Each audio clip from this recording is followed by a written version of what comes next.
अस्सलाम वालेकुम। आज की वीडियो में हम बात करेंगे कि बड़ा ऑपरेशन जो होता है या सी सेक्शन होता है, इस पर कितना खर्चा आ सकता है।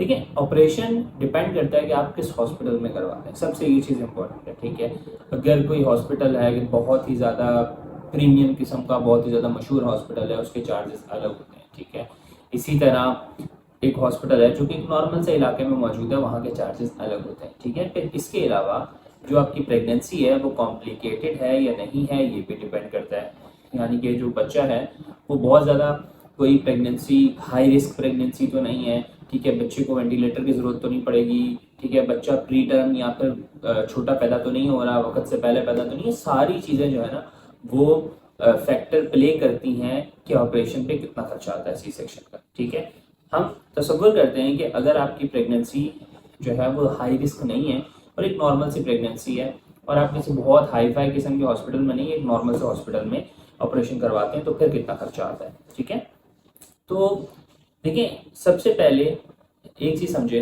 कि जो मेजर कॉस्ट है उसमें 3 या 4 चीज़ें शामिल होती हैं। ठीक है, सबसे ज़्यादा जो खर्चा होता है, एक होता है डॉक्टर की फीस, दूसरा होता है हॉस्पिटल स्टे, तीसरा होता है ऑपरेशन की थिएटर के चार्जेस और ऑपरेशन के अंदर जो सामान यूज होता है वो, और दवाई। ठीक है, और सम टाइम चौथी चीज़ ऐड हो जाती है, अगर बच्चा जो है वो सही नहीं है तो नर्सरी वगैरह के अंदर रखना पड़ता है या वेंटिलेटर पे बच्चे को रखना पड़ता है, या माँ को ऑपरेशन के बाद अगर कोई पेचीदगियाँ होती हैं तो चौथी कॉस्ट उसकी जुड़ जाती है।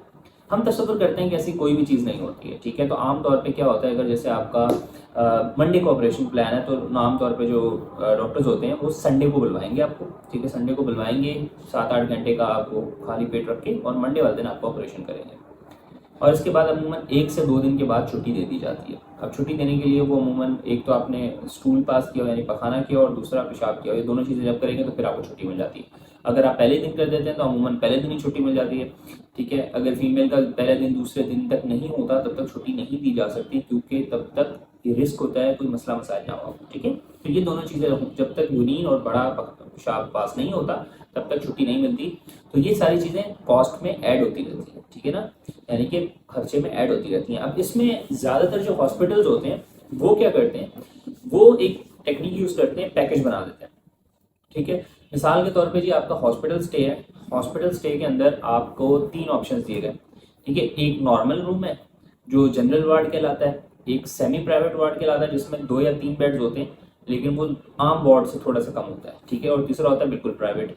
अब तीनों के पैकेजेस अलग अलग होते हैं। ठीक है ना, अब इसमें जो आमतौर पर पैकेज आपको मिलता है उसमें 2 दिन तक का हॉस्पिटल का स्टे भी इंक्लूड होता है, डॉक्टर की फीस होती है, हॉस्पिटल का स्टे होता है। ठीक है, ये सारी चीज़ें और दवाइयाँ पहले दिन तक की दवाइयाँ होती हैं। ठीक है ना, तो इस पैकेज के अंदर आमतौर पे तकरीबन जो हॉस्पिटल्स हैं वो 40 से लेके 60 के हज़ार के दरमियान में सिर्फ ये चार्जेस लेते हैं। इसमें डॉक्टर की फीस वगैरह सारी चीज़ें इंक्लूड होती हैं, एनेस्थीसिया वाले को, बेहोशी वाले को कितने देने हैं, सर्जन के कितने पैसे हैं, सारी चीज़ें मिली हुई होती हैं। ठीक है, हॉस्पिटल का स्टे वगैरह। अच्छा, इसके अलावा आपको ऑपरेशन थिएटर के लिए अमूमन कहा जाता है कि एक किट खरीदनी पड़ती है। उस किट में क्या होता है कि जो ऑपरेशन के दरमियान जो सामान यूज़ होगा, जो ऑपरेशन के अंदर दवाइयाँ लगेंगी, वो एक अलग से होती है। तकरीबन 8 से 12 हज़ार रुपये की किट वो अलग होती है, वो ऑपरेशन थिएटर की किट कहलाती है। ठीक है, यानी कितना खर्चा हो गया डिपेंड करता है। आपने जनरल वार्ड लिया, जनरल वार्ड समझे 45 हज़ार रुपये में आपको पड़ गया। ठीक है, और आपने ऑपरेशन थिएटर की किट ली तो 7 से 8 हज़ार रुपये की आमतौर पर, या मैक्सिमम 15 हज़ार रुपये की पड़ जाती है। ठीक है, तो ये तकरीबन को 55 हज़ार तक बन जाते हैं। ठीक है, यहाँ 55 हज़ार तक, और इसके अलावा जो दवाइयाँ लगती हैं, ठीक है, जो एंटीबायोटिक्स वगैरह लगती हैं, वो आमतौर पे 2 दिन तक की तकरीबन 4 से 5 हज़ार रुपये उसके लगते हैं। तो 60 हज़ार तक एक आम हॉस्पिटल के अंदर सी सेक्शन हो जाता है, बशर्ते कि कोई एमरजेंसी ना हुई हो, कोई हाई रिस्क चीज़ ना हुई हो, कोई बच्चे को ज़्यादा दिन के लिए नर्सरी में ना रखना पड़ा हो, माँ को वेंटिलेटर की ज़रूरत ना पड़ी हो, माँ को आईसीयू की ज़रूरत ना पड़ी हो, एक नॉर्मल किस्म का सारे मामला हुए। तो आमतौर पे 60 हज़ार से 70 हज़ार के अंदर अंदर एक सी सेक्शन एक आम हॉस्पिटल के अंदर हो जाता है। ठीक है, अगर और कोई सवाल वगैरह पूछना चाहते हैं तो आप पूछ सकते हैं। इसके अलावा प्रेगनेंसी के ऊपर पूरी एक प्लेलिस्ट मैंने बनाई हुई है, वो आपको यहाँ पे मिल जाएगी, आप जाके देख सकते हैं।